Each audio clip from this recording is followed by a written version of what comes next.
concerns are very real in terms of some of the assumptions in that report. There is a real risk that the projections are off, and if those projections are off, you cannot deliver the education standard that you are setting out to deliver. Now, I know, Marjorie, one of the reasons you first became interested, I think, in the Board of Education, not to put words in your mouth, was there was a concern about class sizes in Meadow Pond.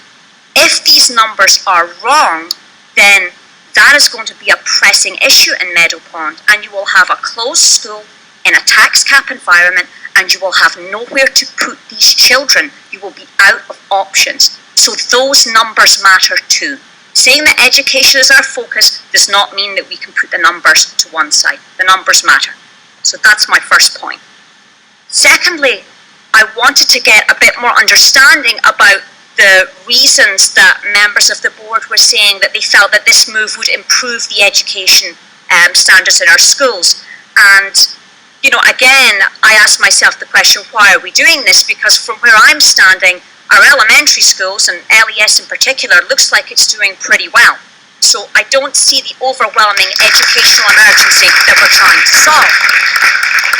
And when I looked at discussions of how specifically this was going to improve education at the elementary level, the only really concrete thing that I heard was the idea that the formation of larger grade level teams amongst the teachers would allow them to more effectively implement Common Core.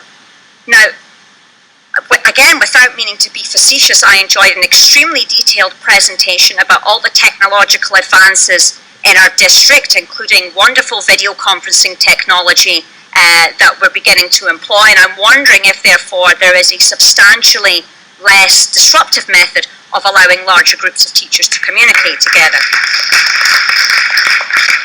But more broadly, the idea that we can create bigger grade teams of teachers does not seem to be a sufficiently weighty rationale to justify closing a school.